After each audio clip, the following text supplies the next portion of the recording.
Arifudin Mansur, Wideiswara BPSD Provinsi Sulawesi Selatan, akan memaparkan strategi pembelajaran untuk diklat kepemimpinan administrator, khususnya untuk agenda 1 kepemimpinan Pancasila dan nasionalisme. Strategi yang kami akan paparkan ini dengan sistem blended learning. Bapak Ibu yang saya hormati, Perla nomor 5 tahun 2022 tentang penyelenggaraan pelatihan struktural kepemimpinan adalah merupakan dasar penyelenggaraan daripada diklat dengan sistem blended learning, di mana pada pasal 11 dan 12 disebutkan bahwa jika menggunakan sistem blended learning, maka 908 jam pelajaran atau setara dengan 105 hari pelaksanaan pelatihan. Bapak Ibu yang saya hormati, adapun agenda pembelajaran yang akan dibahas di diklat PKA terdapat 4 agenda. Yang pertama adalah agenda kepemimpinan Pancasila dan nasionalisme. Agenda ke-1 ini terdapat 2 materi pelatihan. Kemudian agenda kedua, kepemimpinan kinerja, di mana di agenda kedua ini terdapat 4 mata diklat. Kemudian di agenda ketiga, manajemen kinerja, di agenda ketiga ini ada 7 mata pelatihan. Kemudian di agenda keempat adalah agenda aktualisasi kepemimpinan kinerja. Itu terdapat 2 materi pokok, yakni studi lapangan dan aksi perubahan. Selanjutnya, tujuan dan kompetensi PKA disebutkan dalam Perla nomor 5 tahun 2022 di pasal 7 bahwa kompetensi yang dikembangkan dalam PKA merupakan kompetensi kepemimpinan manajemen kinerja, sehingga setiap pemimpin dituntut untuk mampu melakukan perbaikan manajemen kinerja yang mendukung percepatan perbaikan pelayanan publik. Bapak Ibu yang saya hormati, selanjutnya saya akan menyampaikan pokok pembagian pembelajaran untuk agenda 1. Materi pelatihan atau materi pembelajaran untuk agenda 1 terdapat 2 mata pelatihan. Yang pertama adalah wawasan kebangsaan, kepemimpinan Pancasila, dan integritas. Materi yang kedua adalah bela negara, kepemimpinan Pancasila. Waktu pelaksanaan atau waktu pembelajaran untuk agenda 1 selama 26 jam pelajaran atau setara dengan 1170 menit. Adapun pelaksanaan pembelajaran terdapat 2 jenis, blended learning dan klasikal. Untuk blended learning terdapat sinkronus dan asinkronus. Sinkronusnya ada 4 jam pelajaran, sedangkan asinkronus ada 10 jam pelajaran. Sedangkan untuk klasikal terdapat 12 jam pelajaran. Adapun hari pelaksanaan pembelajaran terdapat 3 hari. Hari pertama sinkronus dan asinkronus, masing-masing sinkronus 2 jam pelajaran dan asinkronus 6 jam pelajaran. Untuk hari kedua, sinkronus 2 jam pelajaran dan asinkronus 4 jam pelajaran. Sedangkan untuk hari ketiga menggunakan klasikal dengan 12 jam pelajaran.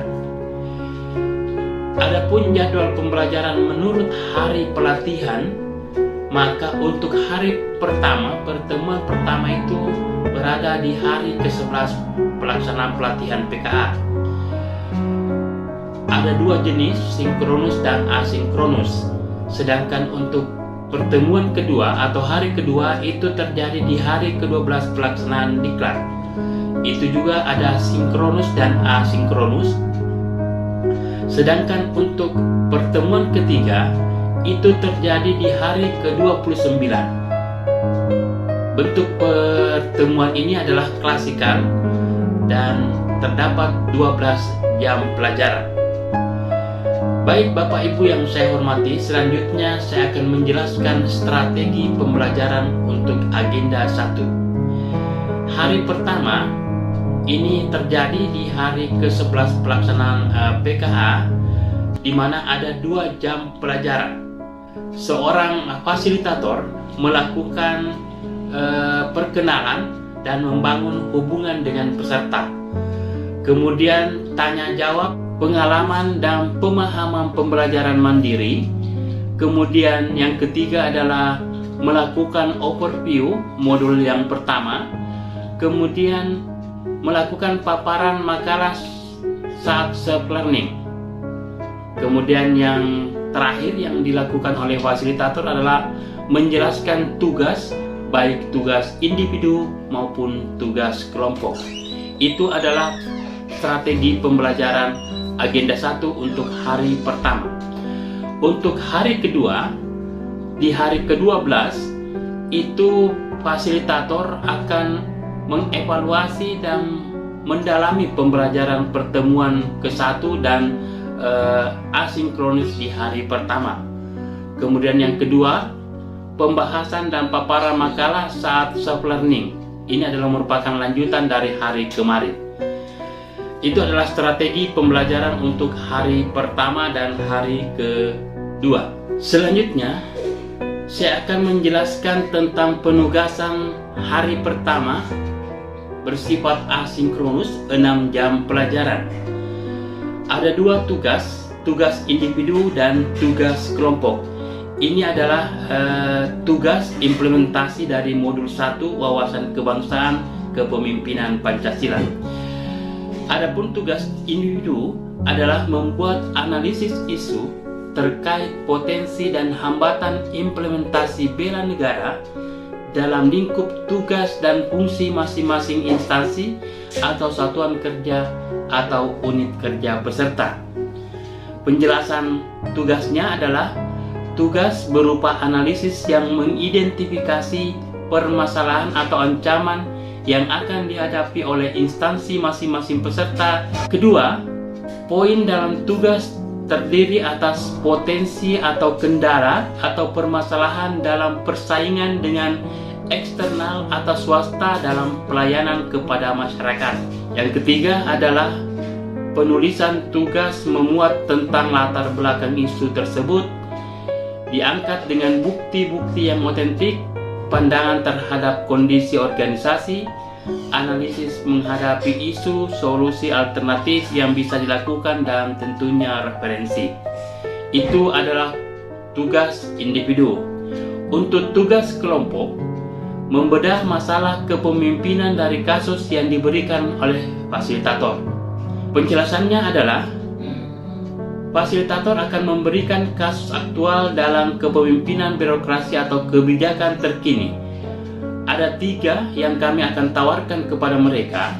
Yang pertama terkait pemindahan ibu kota negara terhadap eksistensi kepemimpinan ASN dalam perspektif bela negara. Yang kedua adalah isu nasionalisme dalam kepemimpinan birokrasi. Dan yang ketiga, kepemimpinan birokrasi pra dan pasca pemilu 2024. Itu adalah 3 isu yang kami tawarkan kepada para peserta untuk memilih satu di antara 3 itu untuk dia angkat. Peserta dibagi menjadi sub kelompok kecil atau kelompok besar 10 orang.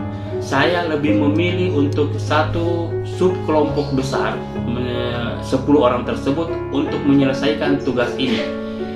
Diskusikan menghasilkan ide kreatif untuk menyelesaikan itu tersebut.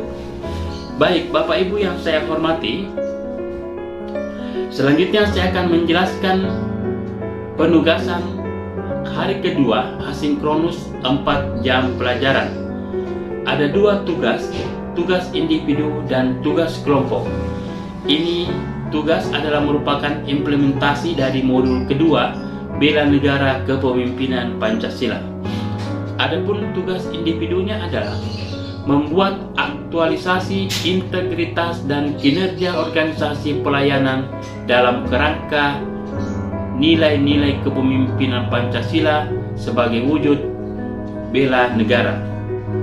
Penjelasannya bahwa Aktualisasi merupakan hasil analisis dan tindak lanjut tugas hari pertama sebagai wujud aplikasi bela negara dalam profesionalisme ASN. Aktualisasi berisikan tindak lanjut solusi kreatif dalam isu tersebut yang dituangkan dalam bentuk penanaman nilai-nilai integritas dan peningkatan kinerja organisasi sebagai salah satu bentuk implementasi bela negara.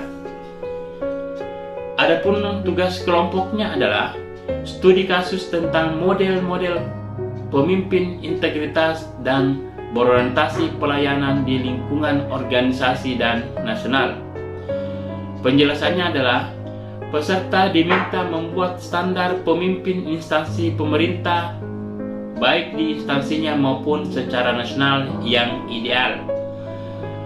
Kedua, standar yang telah dibuatkan dikolaborasikan dengan tokoh-tokoh yang patut dijadikan role model kepemimpinan saat ini dan masa yang akan datang di tingkat instansi maupun di tingkat nasional.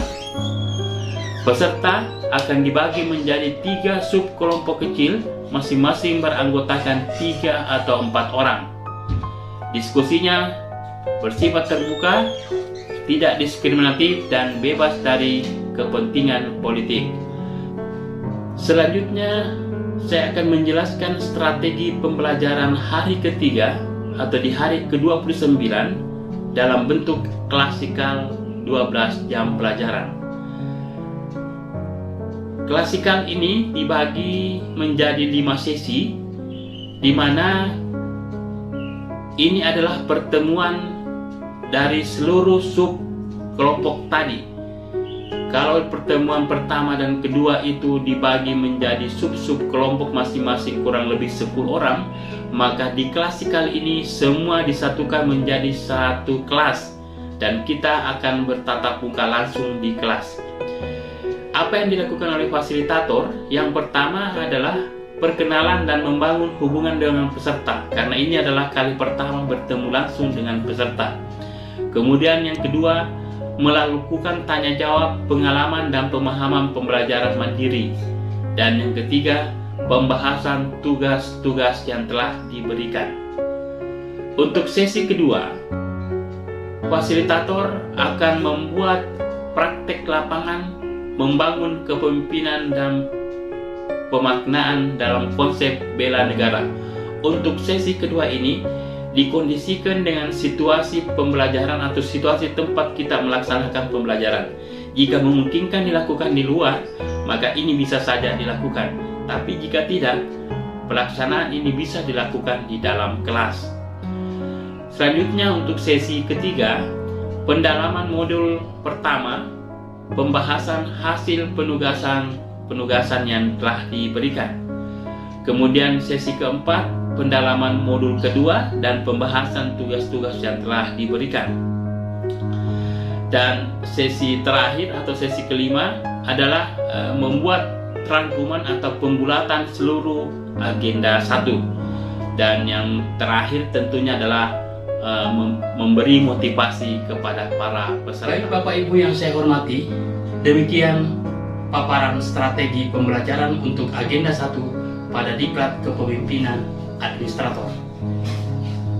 Fasilitator yang baik adalah fasilitator yang mampu memberdayakan sumber daya yang ada untuk mendapatkan pembelajaran yang berkualitas.